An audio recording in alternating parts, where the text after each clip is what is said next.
어느덧 100년이 흘렀다.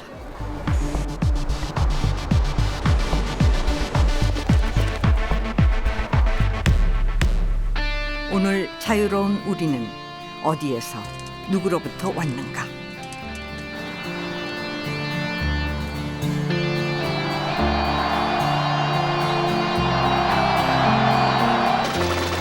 자유와 민주, 그리고 공화의 가치를 위해 분투했던 우리의 지난 100년.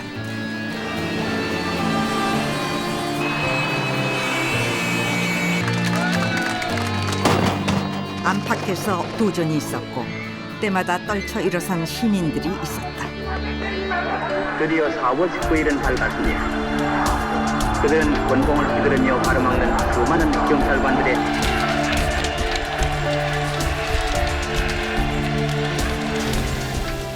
이 놀라운 일은 어떻게 가능했을까? 민주와 공화는 100년 전 어떻게 우리의 가슴에 들어와 오늘의 우리를 만들었던 것일까?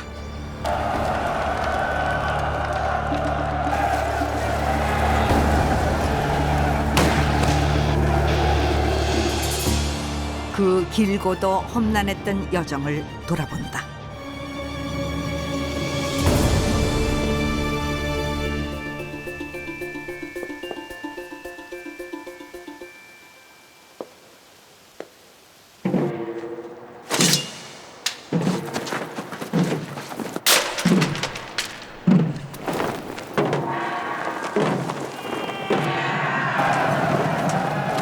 죽창이 하늘을 가르고 북소리가 땅을 울렸다. 1894년 1월 판가놀이 조병갑을 처단하기 위해 전라도 고부 농민들이 관할을 습격했다.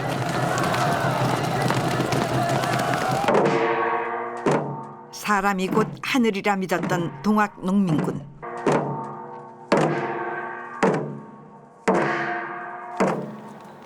그들은 다른 세상을 꿈꿨다. 만민 평등의 세상, 민족 자주의 나라.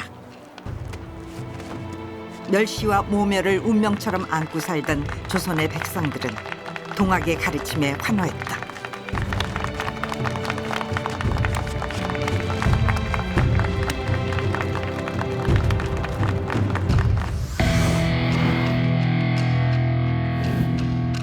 동학 농민군의 주장은 혁명적 선언, 폐정 개혁안에 담겼다. 그것은 반봉건, 반외세 선언이었다. 동학농민 전쟁에서 주목해야 될 것은 이게 사람들을 바라보는 방식이 좀 많이 달라졌다. 그러니까 인민이라고 하는 말하자면 정치적으로 만민평등한 주체로서의 인민이 눈에 들어왔다는 거죠. 앉으면 죽산, 서면 백산.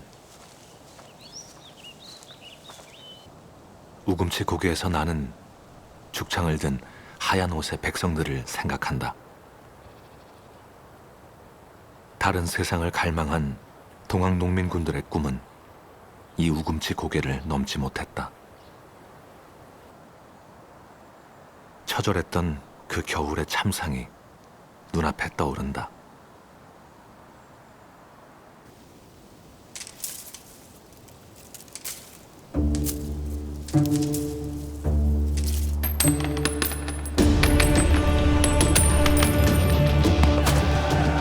(1894년 11월) 동학 농민군은 서울로 진격했다.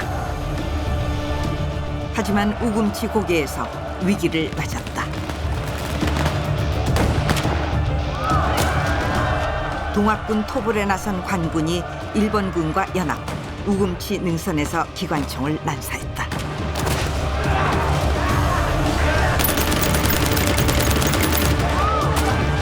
최후의 저항은 일본군의 막강한 화력 앞에 무릎 꿇었다.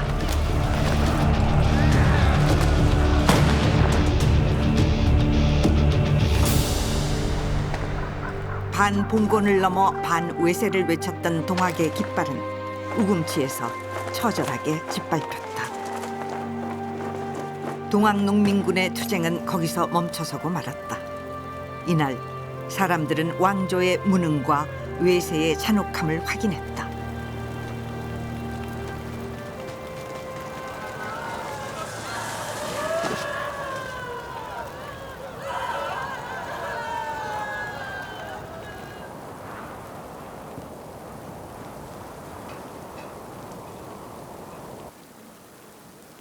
제나라 백성을 진압하기 위해 외세를 끌어들인 왕조.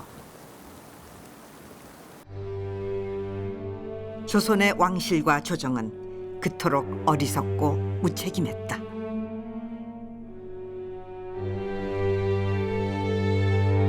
동학을 진압한 일본군은 당당히 조선 땅으로 들어왔다. 이것이 후일 을사늑약으로 이어진다. 그러나 사람이 곧 하늘이고 만민은 평등하다는 동학의 정신 또한 이어졌다. 1898년 서울 종로 일대에선 대규모 정치 집회가 열렸다. 이름하여 만민공동회. 만민이 모여 외세를 규탄하고 대한제국의 국정개혁을 요구했다. 만민공동회는 도시의 열린 토론장이었다. 이때 중요한 신문이 있었다. 최초의 순한글 신문인 독립신문. 장터에서, 광장에서 사람들은 모였다 하면 신문을 돌려 읽었다. 독립신문은 1896년 서재필이 창간했다.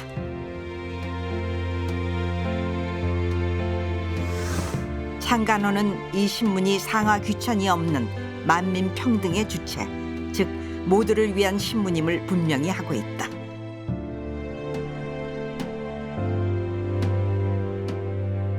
평민들이 글을 읽고서 국가 대사 또는 사회 여러 가지 사건의 주인이 될 수 있는 기본이 만들어진 거죠. 그래서 언어의 이 한자권으로부터 공문으로 이 전환은 그야말로 중세 인민을 근대적인 개별 인간으로 바꾸는데 가장 중요한 역할을 했던 겁니다. 만민공동회의 주장과 결정은 그대로 독립신문에 실려 전국으로 전파됐다.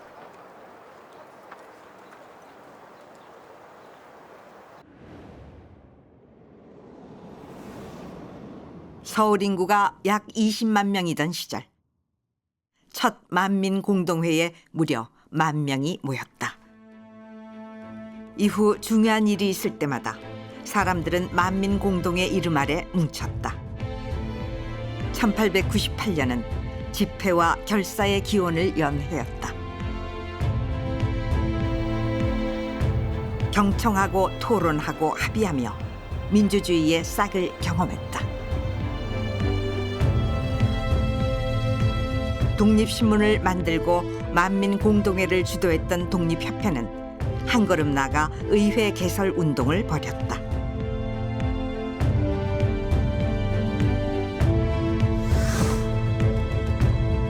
독립협회의 국정개혁안인 헌의 6조, 중추원을 개편해 의회 민주주의 기능을 도입하자는 주장이 담겼다.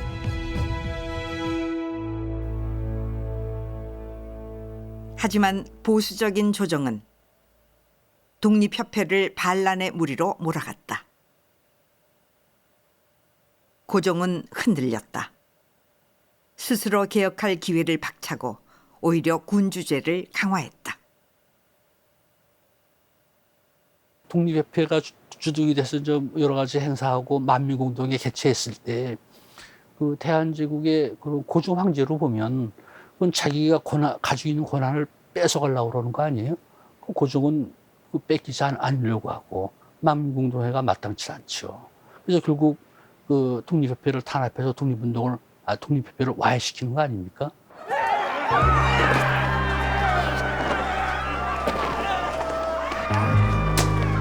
얼마 후 결국 비극적인 사건이 일어나고 만다. 보수파들의 사주를 받은 보부상들이 만민공동회를 습격한 것이다.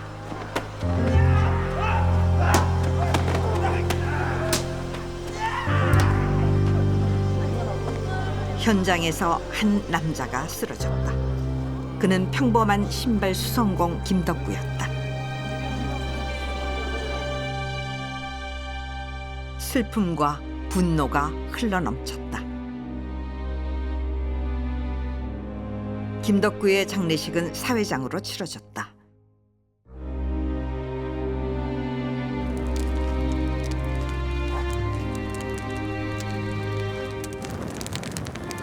그날 이후 사람들은 더 단단해졌다. 밤낮으로 만민 공동회가 이어졌다.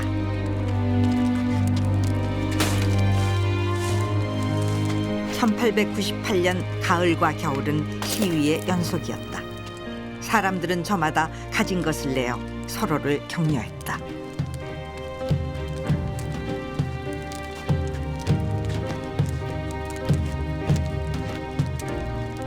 시전 상인들이 가게 문을 닫고 학생들이 책가방을 들고 만민 공동회로 모여들었다.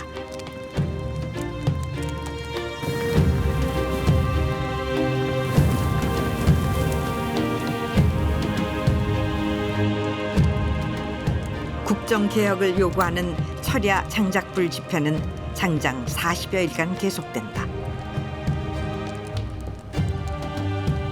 만민 공동회의 절정이었다.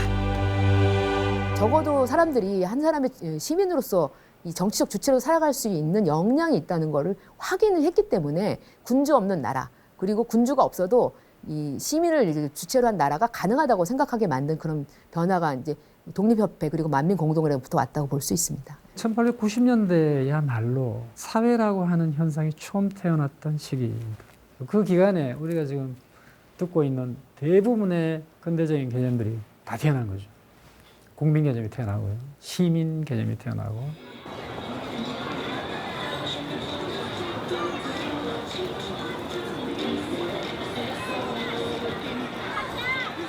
도시의 풍경은 빠르게 변한다.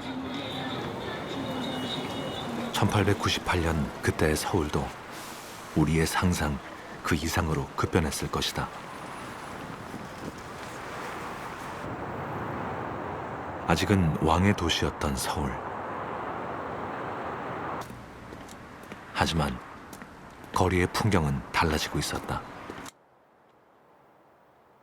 소달구지가 다니고 초가지붕이 빽빽하던 서울에 전기가 들어오고 도로가 닦였다. 지금의 정동, 종각, 광화문이 바로 이 시기 모양을 갖추기 시작했다.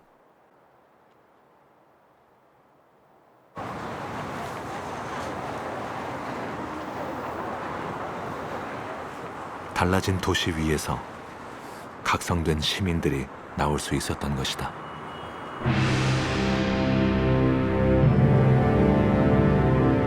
나라의 운명은 걷잡을 수 없었다.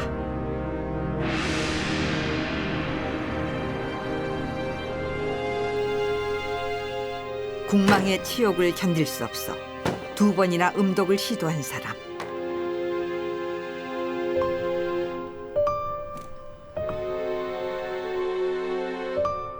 그 일로 오른쪽 눈을 희생한 독립운동가 신규식.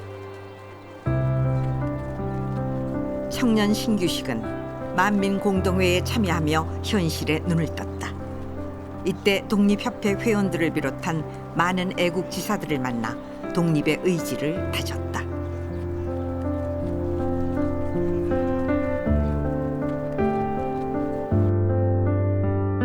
이후 무관학교에 진학해 대한제국 군인이 된 신규식에게 운명을 바꿀 결정적 사건이 찾아온다.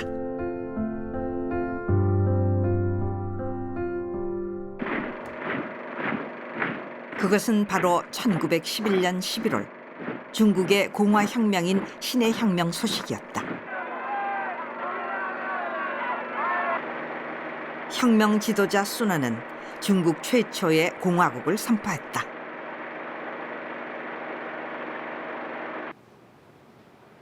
군주제라는 낡은 체제의 붕괴는 새로운 시대의 서막이었다. 한반도에서는 아무런 앞이 보이지 않는 깜깜지옥이었는데 중국에서 혁명이라고 하는 새로운 공화주의에 입각한 신해혁명이라고 하는 것이 오래된 중국 청조를 무너뜨리기 위한 민들의 반란이 일어났다는 얘기를 듣게 됩니다. 당연히 뜻이 있는 사람이라고 하면 여기에 기회가 방법이 있을 것이라고 생각을 했습니다. 신규식의 가슴은 뛰었다. 민주와 공화라는 새로운 세상이 열린 것이다. 그는 중국으로 향했다.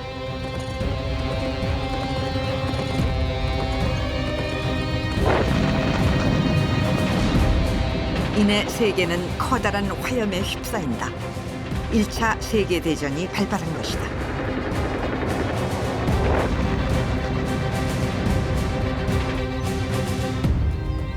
전쟁의 결과는 참혹했다.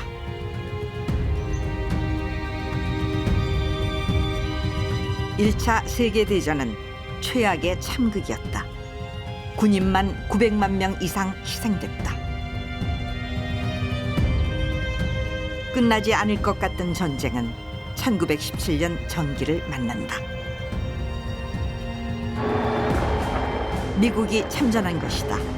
독일이 패하고 연합국이 승리했다.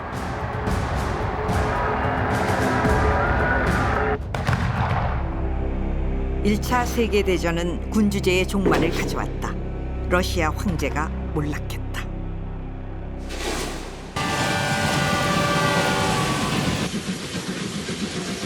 이때 러시아의 미래를 바꿀 인물이 돌아왔다.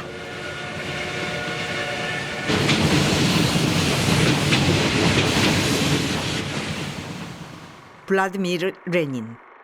오랜 망명 끝에 돌아온 그는 뜨거운 환대를 받았다. 레닌은 노동자, 농민이 주인되는 새로운 러시아를 선언했다.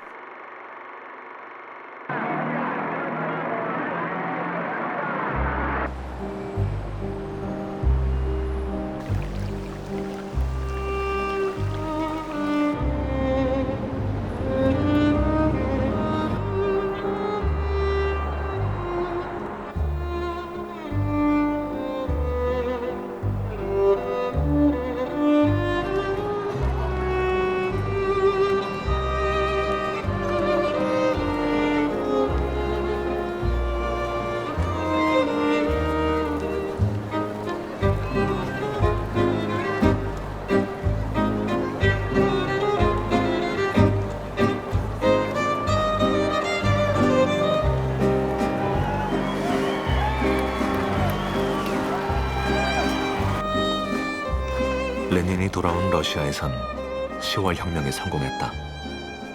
그것은 최초의 사회주의 혁명이었다.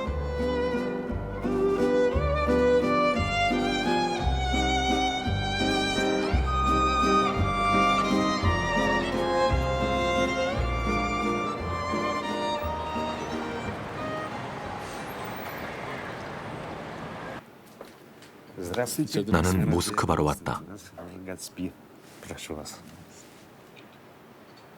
레닌의 등장과 10월 혁명은 세계를 뒤흔든 일대 사건임에 틀림없다.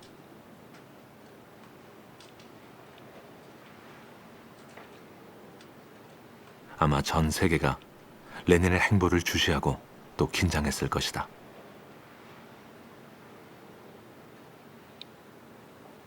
권력을 잡은 레닌은 곧바로 다양한 개혁 조치들을 단행했다.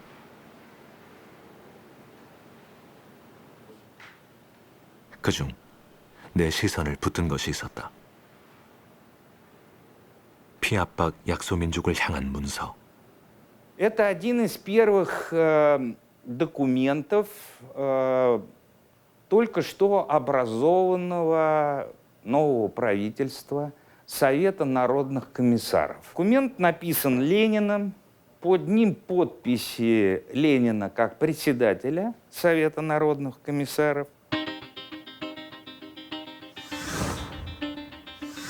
러시아 인민의 권리 선언. 이 선언은 민족 자결을 내세우며 러시아 내 소수 민족들의 주권을 약속하고 있다.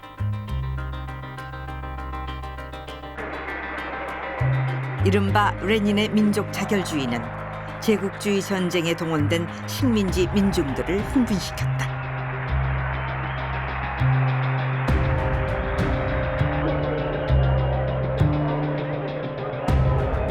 일제의 식민 통치에 신음하던 우리 독립운동 진영도 예외가 아니었다.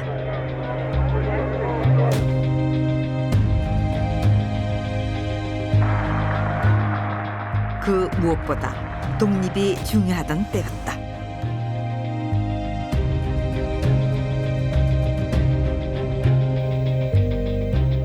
(1917년 12월) 핀란드를 시작으로 러시아 지배를 받던 나라들이 독립했다. For Lenin and Trotsky and the other Bolsheviks who used the phrase national self-determination, the main point here was that nations have to be independent because for them it was a way to break down empires. Empires were by definition containers of many nations, and the Bolsheviks knew that by advocating national self-determination, they would bring about the collapse of multinational empires, and that was their main goal. 소식은 국내에도 전해졌다.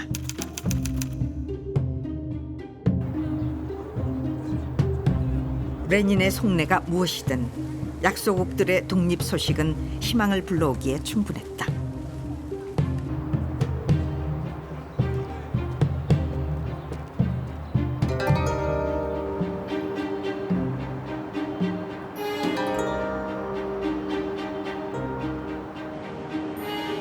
바야흐로 군주제의 시대가 저물고 이제 세계는 공화의 시대, 민족 자결의 시대로 가고 있었다.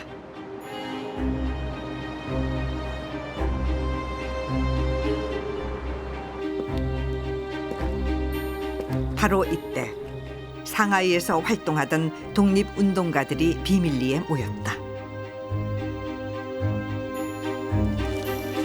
신규식을 필두로 한 애국 지사들은 결정적 선언을 발표한다.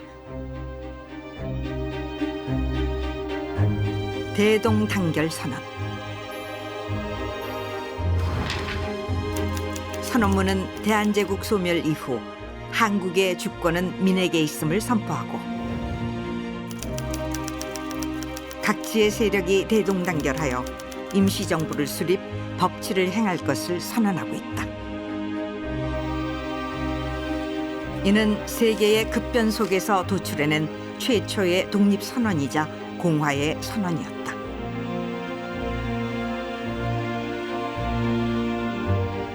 선언문에 이름을 남긴 14명의 애국지사들. 이들은 대부분 동제사 회원들이었다.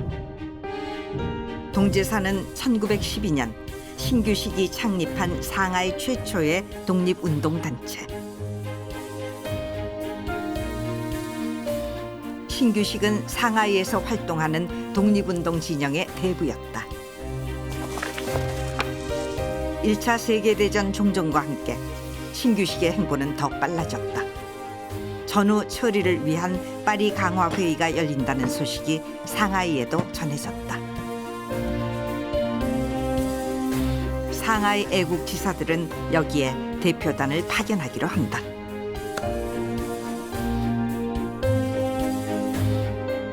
이때 주축이 된 신한청년당의 여운형과 김규식, 그들은 신규식의 동제사 청년그룹이었다.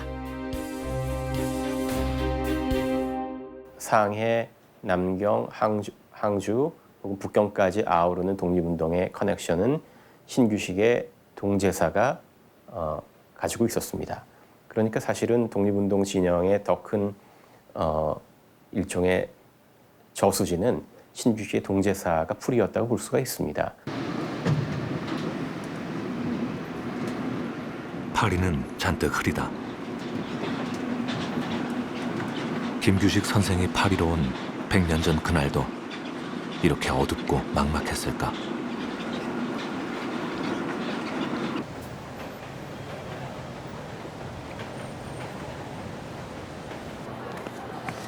상하이에서 파리까지 김규식 선생에겐 오직 한 가지 생각뿐이었을 것이다.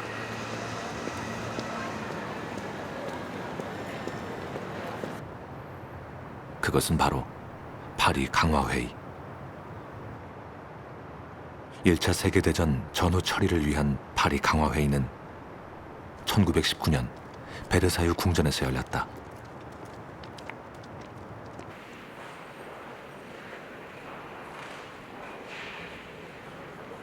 (1차) 세계대전 이후 세계 질서를 결정하는 중요한 자리. 하지만 이곳에 우리의 자리는 없었다.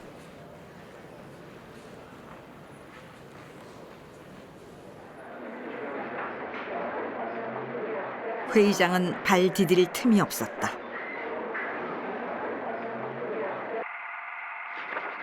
세계 각국의 약소 민족들이 독립 청원서를 제출했다. 파리 강화 회의의 최고 스타는 미국의 윌슨 대통령이었다. 1918년 1월 윌슨은 레닌의 민족 자결주의에 대항해 14개조의 평화 원칙을 내놓는다. 식민지의 주권과 자결권을 보장한다는 선언, 바로 민족 자결주의다. 식민지 약소 민족들은 기대에 부풀었다. 하지만 파리 강화 회의는 승전국들의 잔치였다.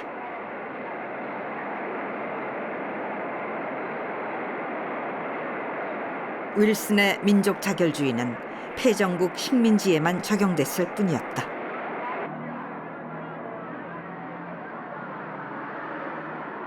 And he is also, very importantly, talking about the former subjects of the losers in the war. He is not calling for Great Britain to give up all of its colonies, nor France, nor Japan. So he is trying to encourage this move away from colonialism, perhaps, certainly a move toward more self-determination and democracy, but he is doing it in a way that he thinks will be accepted by his allies, particularly the United Kingdom, France, and Japan.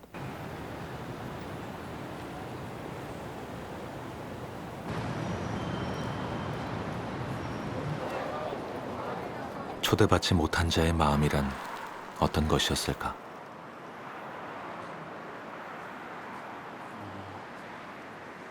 나는 김규식 선생의 길을 따라왔다.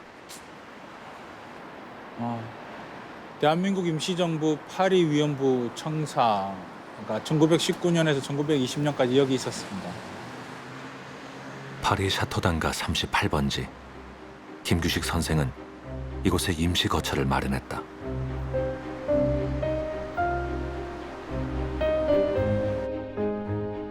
상하이를 떠나 무려 40여일. 파리에 도착한 김규식 선생은 제대로 잠을 이룰 수 없었을 것이다.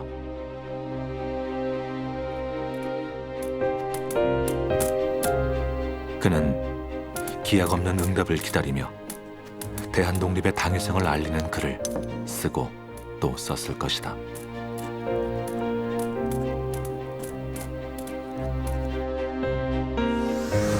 그리고 한 문서가 발견됐다. 김규식 선생이 파리에서 미국 대표단에 가장 먼저 제출한 독립청원서. 수신자는 윌슨 대통령, 발신자는 신정과 김성. 그것은 신규식 선생과 김규식 선생의 가명이었다. 파리에서의 노력은 결코 헛된 것이 아니었다. 김규식을 대표로 파리로 보내고 나서 그래서 신규식 선생도 국내에 이제 비밀리에 사람들을 보내가지고 파리 강화회의에 우리 한국인들이 독립을 열망하고 있다. 또 독립을 이렇게 원하고 있다. 독립을 위해서 이렇게 활동하고 있다. 라고 하는 것을 그 근거를 제출할 수 있도록 그렇게 좀 그런 걸 만들어 달라. 그런 행동을 해달라. 라고 하는 것을 국내로 사람을 보내가지고 연락을 하고 그렇죠.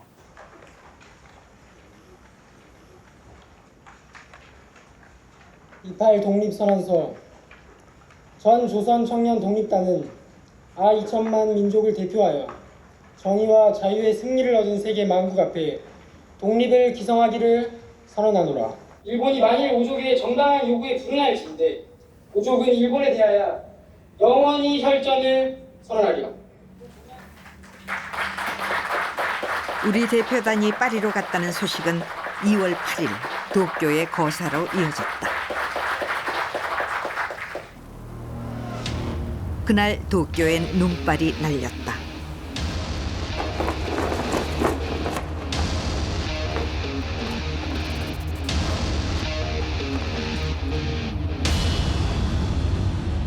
오후 2시 조선 청년 독립단을 필두로 한국인 남녀 유학생 600여 명이 도쿄 YMCA에서 거사를 단행했다. 그들은 각국 대사관과 언론에 독립선언문을 보냈다.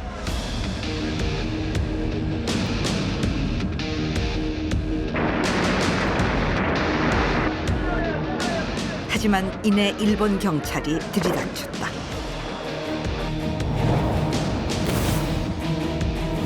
일본 경찰은 주동자 60여 명을 체포하고 학생들을 강제 해산했다.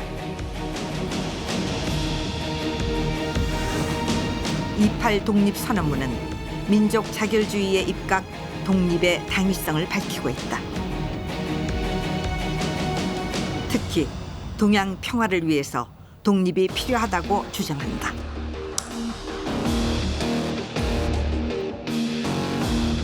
이팔 정신의 중요한 거는 결국 정말 우리가 평화로운 인류 공영한 나라를 만들려면은 우리가 그 음침한 골짜기에 있던 우리 중국인도 개화하고 또 일본도 이게 침략 이런 적을 버리고 우리 인류 공영을 위해서 우선 동아시아의 말하자면 3국 일본과 중국과 한국이 우리가 같이 공존하면서 좀 평화로운 나라를 만들어야 되지 않냐. 우리는 이에 우리 조선이 독립한 나라임과 조선 사람이 자주적인 민족임을 선언한다. 온 세계의 새 형세가 우리를 밖에서 보호하고 있으니 시작이 곧 성공이다. 결코 배타적인 감정으로 정도에서 벗어난 잘못을 저지르지 말자. 질서를 존중하며 우리의 주장과 태도를 어디까지나 떳떳하고 정당하게 하라.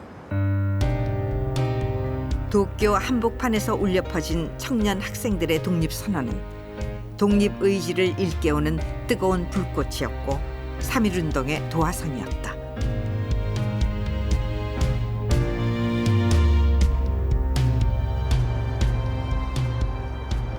하나, 최후의 한 사람까지, 최후의 일가까지 민족의 정당한 위사를 시원하게 발표하라.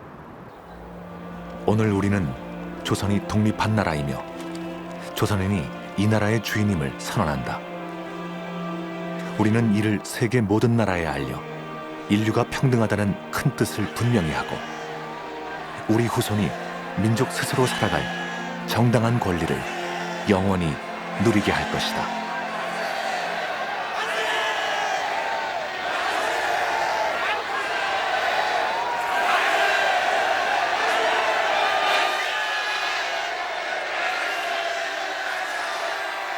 (3월 1일) 전국 7개 도시에서 함성이 울려 퍼졌다. 이후 2달 동안 200만 명이 들불처럼 일어났다.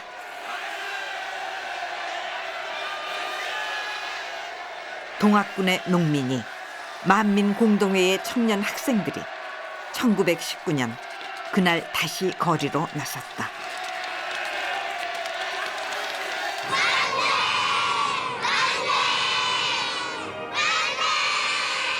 대한독립! 만세! 대한독립!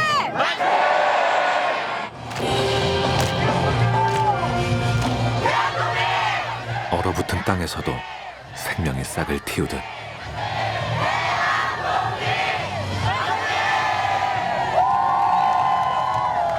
100년 전 우리는 차디찬 일제의 폭압을 뚫고 맨손으로 일어섰다. 모두가 당당히 자유민임을 선언했다. 3.1 독립선언서는 대한의 독립선언이자 한국인의 자유선언, 그리고 만민의 평등선언이었다. 독립선언문을 만든 것은 민족대표 33인이었지만 이를 항쟁으로 완성한 것은 두려움을 떨치고 일어선 그날의 시민들이었다.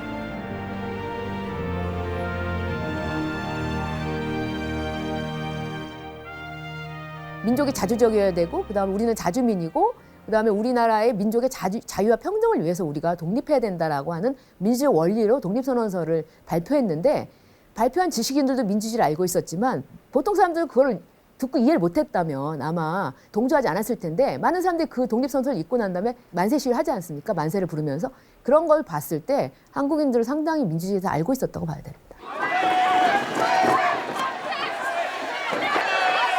그렇게 이 땅의 백성은 시민으로 태어났다.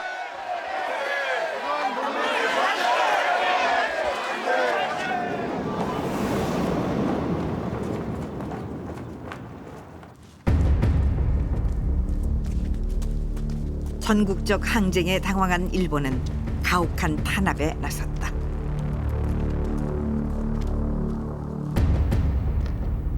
(8,500여) 명이 투옥돼 고초를 치렀다.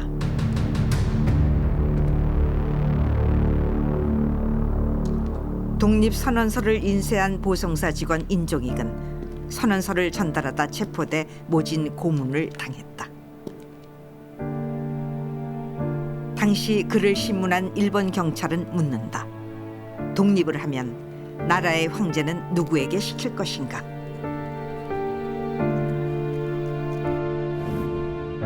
인종익은 답했다.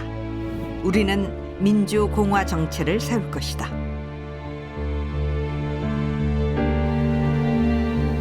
그해 여름 경성지방법원. 세간의 관심 속에 재판이 열렸다. 재판정에 선 인물은 민족대표 33인의 한 명인 손병희. 의연하게 답변을 이어가던 그에게 조선 총독부 판사가 물었다. 독립이 되면 어떤 나라를 세울 생각이었는가? 손병희의 답 역시 민주공화 정체였다. 어떤 망설임도 없었다.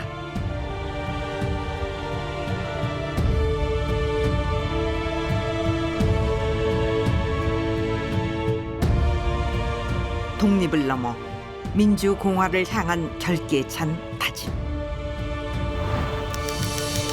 전 세계 그 어떤 약소민족도 보여주지 못한 놀라운 항쟁이었다.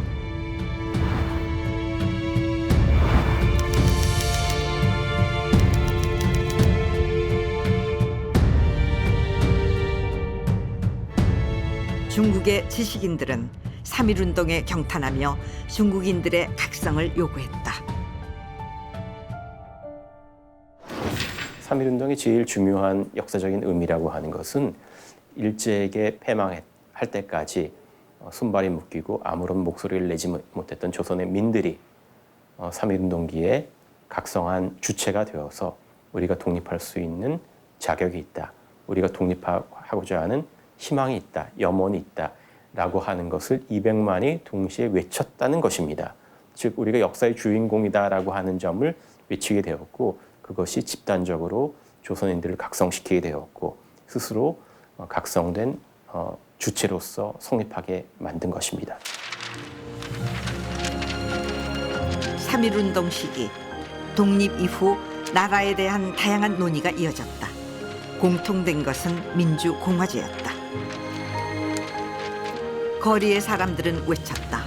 나는 자유민임을. 그리고 원했다. 민주공화의 새 세상을.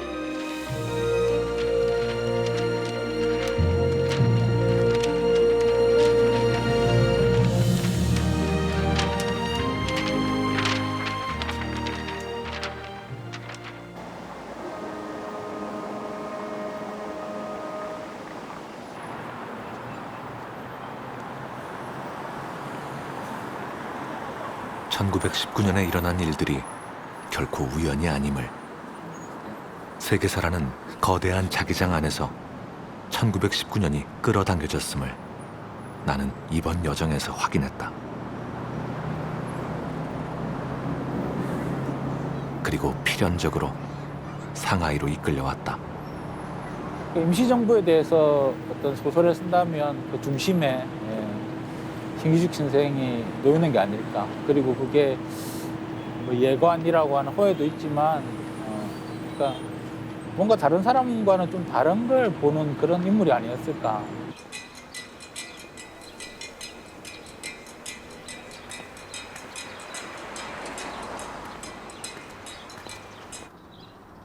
상하이 대한민국 임시정부. 먼 길을 돌아 마주한 이 여정의 종착지.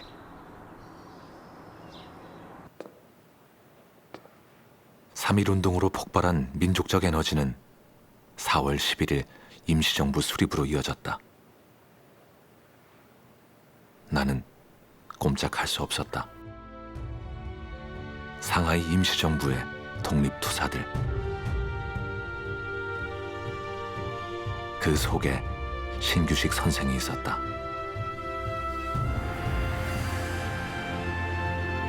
여기 이렇게 모이기까지 얼마나 버티고 또 버텼을까? 우리를 내다보는 이 형형한 눈빛들 앞에 나는 피할 곳이 없었다.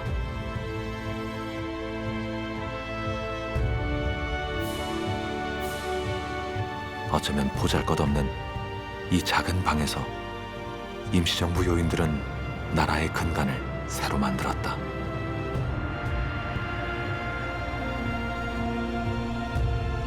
그렇게 탄생한 대한민국 임시헌장은 대한민국이 민주공화제임을 분명히 했다. 그 임시헌법에 보면 국호를 대한민국으로 한다. 이것도 큰 의미가 있는 거예요. 제국의 시대를 종식시키고 민국의 시대를 연다. 이제 민이 나라의 주인이라고 하는 대한민국. 그러니까 제국에서 민국으로 갔다. 그래서 3.1 운동을 3.1 혁명으로 봐야 된다고 하는 주장을 하는 이유가 거기에 있는 거예요. 전통적으로 내려오던 그런 군주 봉건 사회를 마감시키고 1919년 3.1 운동을 계기로 해서 탄생된 나라가 대한민국이라는 거예요.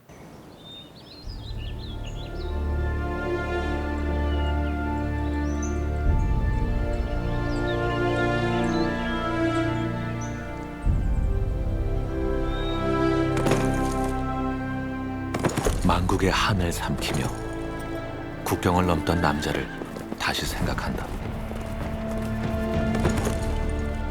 도도한 역사의 흐름 속으로 기꺼이 자신을 내맡겼던 사람.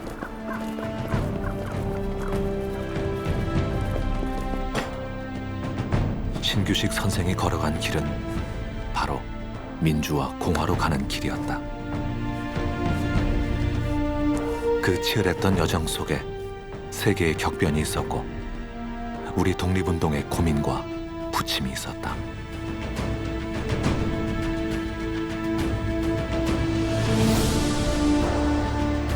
이 여정의 끝에서 그 이름을 다시 떠올린다.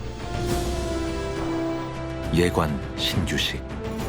100년 전 그날의 시민은 여전히 우리 안에 있다.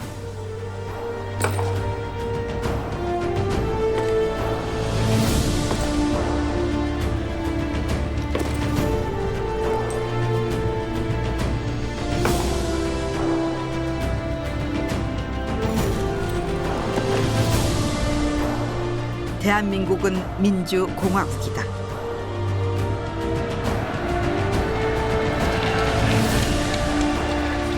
이 흔들릴 수 없는 가치를 위해 우리는 목 놓아 외쳤고 부단히 싸웠으며 지치지 않고 달렸다. 오늘 자유로운 우리는 그렇게 100년 전 그날로부터 왔다.